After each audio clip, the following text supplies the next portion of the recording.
Meski bukan di antara 25 nabi dan rasul yang wajib diimani, tapi nama Nabi Khidir cukup dikenal di kalangan umat muslim.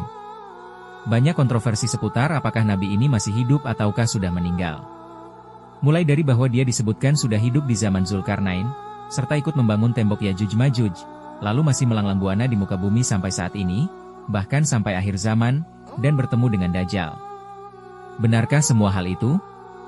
Inilah pembahasannya berdasarkan hadis-hadis sahih. Simak videonya sampai habis. Madu menjadi salah satu obat paling mujarab, insya Allah. Kami sedia madu ternak dan madu hutan, yang dihasilkan oleh lebah dari nektar bunga asli, bukan dari gula yang dimakan lebah. Proses higienis, kemasan praktis dan modern. Garansi uang 1 juta rupiah, bila terbukti madu kami tidak asli. Terbaik, madu kelanceng, dari lebah Trigona. Hubungi. Nabi Khidir disebutkan sebagai salah satu penasehat dari Raja Zulkarnain. Dia ikut dalam perjalanan sang raja saat membangun tembok Yajuj Majuj. Pada kesempatan itu disebutkan bahwa Nabi Khidir menemukan satu tempat yang berkabut di ujung dunia, dan di sana dia menemukan sumber mata air kehidupan. Dia lalu meminum airnya, dan mendapatkan kehidupan abadi hingga saat ini. Demikianlah kisah yang beredar di dunia Islam. Akan tetapi, kisah ini tak disebutkan dalam Al-Quran dan hadis-hadis sahih. Bahkan Mufasir Ibnu Katsir pun menyatakan bahwa kisah ini tak berdasar. Hanya kisah yang disebut sebagai kisah Israiliyat, kisah-kisah sufi yang tak berdasar. Kisah Nabi Khidir disebutkan di Al-Kahfi ayat 60 hingga ayat 82. Meski tak disebutkan dengan jelas nama tokohnya di Al-Quran, tapi para pakar tafsir sepakat bahwa yang dimaksud di ayat tersebut adalah Nabi Khidir. Singkat cerita, saat Nabi Musa ditanya umatnya apakah dia adalah orang paling alim di dunia, maka Musa menjawab benar, bahwa dia manusia paling alim di muka bumi, tanpa dia bermaksud sombong. Lalu, Allah menegurnya, dan memerintahkan Musa untuk bertemu Nabi Khidir. Ini disebut di sebuah hadis Rasul. Musa berdiri berkhutbah di hadapan Bani Israel. Lalu ia ditanya, siapakah manusia yang paling berilmu? Nabi Musa menjawab, aku. Maka Allah menegurnya karena ia tidak mengembalikan ilmu itu kepada Allah. Kemudian Allah memberitahunya bahwa ada seorang hamba di pertemuan dua lautan yang lebih berilmu darinya. Lalu Musa pergi menemui hamba tersebut, yaitu Khidir, dan mengucapkan salam kepadanya. Nabi Khidir berkata, apakah engkau Musa dari Bani Israel? Musa menjawab, ya. Musa berkata, aku datang kepadamu agar engkau mengajarkan kepadaku ilmu yang telah diajarkan kepadamu. Khidir berkata, wahai Musa, aku memiliki ilmu dari ilmu Allah yang diajarkan kepadaku, yang tidak engkau ketahui. Dan engkau juga memiliki ilmu dari ilmu Allah yang diajarkan kepadamu, yang tidak aku ketahui. Dari hadis ini, memang disebutkan bahwa Nabi Khidir dikaruniai ilmu yang lebih dibandingkan Nabi Musa. Karenanya, Allah memerintahkan Nabi Musa untuk belajar kepadanya. Tapi, apakah Nabi Khidir paham seluruh perbendaharaan ilmu? Apakah Nabi Khidir menguasai semua ilmu yang dimiliki Nabi Musa? Mari kita perhatikan bagian hadis ini. Nabi Khidir berkata, apakah engkau Musa dari Bani Israel? Musa menjawab, ya. Dari pertanyaan Nabi Khidir, tentang apakah yang datang adalah Musa dari Bani Israel, jelas bahwa Nabi Khidir tak tahu bahwa dia adalah Nabi Musa. Nabi Khidir hanya pernah mendengar, atau mendapat wahyu dari Allah bahwa ada Nabi Musa yang diutus untuk Bani Israel. Tapi Nabi Khidir tak tahu apakah Musa yang berada di depannya saat itu adalah Nabi Musa Bani Israel atau Musa yang lain. Jadi, jelas bahwa Nabi Khidir tak paham seluruh perbendaharaan ilmu. Lalu, apakah ilmu Nabi Khidir juga meliputi ilmu Nabi Musa? Apakah seluruh yang Musa tahu juga diketahui Khidir? Kita lihat pernyataan Nabi Khidir selanjutnya. Khidir berkata, wahai Musa, aku memiliki ilmu dari ilmu Allah yang diajarkan kepadaku, yang tidak engkau ketahui. Dan engkau juga memiliki ilmu dari ilmu Allah yang diajarkan kepadamu, yang tidak aku ketahui. Di sini juga jelas bahwa, tak seluruh ilmu Nabi Musa diketahui oleh Nabi Khidir. Banyak ilmu Nabi Musa yang Nabi Khidir juga tidak tahu.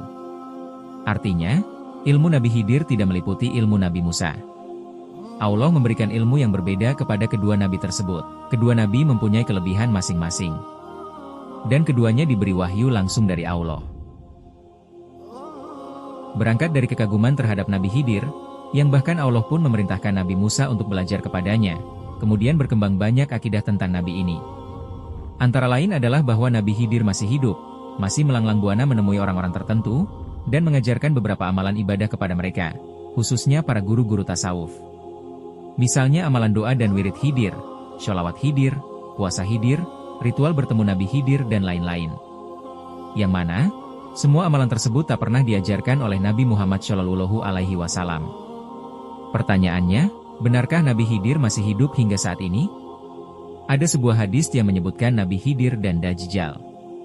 Dajjal pernah melihat seseorang dengan rambut lebat dan panjang yang disebut sebagai Khidir. Tetapi, hadis ini tidak memiliki sanad yang sahih. Tidak ada dalam kitab hadis utama seperti Bukhari, Muslim, Abu Daud, Tirmidzi, An-Nasai, atau Ibnu Majah. Ini adalah hadis yang doif atau bahkan tidak berlandaskan hadis sama sekali.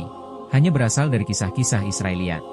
Jadi, hadis Nabi Khidir bertemu Dajjal tak bisa digunakan sebagai hujjah akidah. Sekarang mari kita lihat hadis berikut ini. Hadis yang penting untuk menjawab pertanyaan apakah Nabi Khidir masih hidup. Peristiwa ini terjadi di tahun ke-10 Hijriah, saat Rasulullah sudah di Madinah. Beberapa sahabat senior sedang berdiskusi tentang umur manusia. Lalu, Rasulullah Shallallahu Alaihi Wasallam bersabda, tidak ada seorang pun yang hidup pada hari ini, yang akan hidup setelah 100 tahun. Hadis ini diriwayatkan oleh Imam Muslim dengan status sahih. Ini adalah tentang nubuat Rasul, bahwa sejak malam itu, tak ada seorang pun yang hidup di muka bumi ini akan masih hidup hingga 100 tahun berikutnya. Semua orang, apakah dia orang dewasa, sudah tua, atau masih bayi sekalipun, akan mati maksimal 100 tahun lagi sejak malam itu. Terbukti bahwa tak seorang pun sahabat tersisa yang masih hidup sampai 100 tahun kemudian. Hadis ini adalah dalil tegas bahwa, seandainya Nabi Khidir masih hidup malam itu, maka dia akan meninggal maksimal 100 tahun kemudian, atau tahun 110 Hijriah. Berdasarkan hadis ini, maka jelas bahwa Nabi Khidir sudah wafat saat ini. Alasan lain adalah, bahwa seluruh Nabi dan Rasul sekalipun, jika Nabi Muhammad sudah diutus sebagai Rasul membawa risalah sebagai Nabi terakhir, maka mereka wajib tunduk dan patuh pada ajaran Nabi, serta wajib membantu perjuangan Nabi. Hal ini sesuai hadis Rasul. Seandainya Musa masih hidup, maka tidak ada pilihan baginya selain mengikuti ajaranku. Saat itu, Rasulullah melihat Umar membawa lembaran-lembaran Taurat. Saat ditanya oleh Rasul, Umar menjawab bahwa dia ingin mempelajari dan mencari hikmah dari isi Taurat. Rasul marah, menegurnya, dan bersabda sesuai dengan hadis tersebut. Hal itu juga dibuktikan bahwa kelak, saat akhir zaman, Nabi Isa yang turun ke bumi pun harus tunduk pada ajaran Rasul. Bahkan Nabi Isa nanti akan bermakmum pada Imam Mahdi saat sholat. Artinya, seandainya Nabi Khidir masih hidup saat Rasulullah sudah diutus sebagai Rasul, maka pastilah Nabi Khidir akan datang kepada Rasul, berbayat kepadanya, dan akan membantu jihad Rasul. Akan tetapi, hal itu tak pernah terjadi. Tak ada satupun riwayat bahwa Nabi Khidir pernah melakukan hal itu. Padahal rentang dakwah Rasul cukup panjang, sampai 23 tahun lamanya. Banyak kesempatan bagi Nabi Khidir untuk datang kepada Rasul. Itu menandakan bahwa saat Nabi Muhammad diutus sebagai Rasul, Nabi Khidir tidak lagi hidup saat itu, atau sudah meninggal. Demikianlah video kali ini. Jadi, bisa disimpulkan bahwa dari beberapa hadis sahih, jelas bahwa Nabi Khidir sudah meninggal saat ini. Beliau sudah wafat saat Nabi Muhammad diutus sebagai Nabi, atau maksimal sudah wafat sebelum 110 Hijriah. Jadi, mustahil bahwa Nabi Khidir sampai saat ini masih berkelana ke berbagai tempat dan bertemu dengan orang-orang tertentu, lalu mengajarkan berbagai amalan khusus. Apalagi hidup sampai akhir zaman dan bertemu Dajjal. Walullahu a'lam. Yang benar datang dari Allah, yang salah datang dari kami. Wassalamualaikum warahmatullahi wabarakatuh.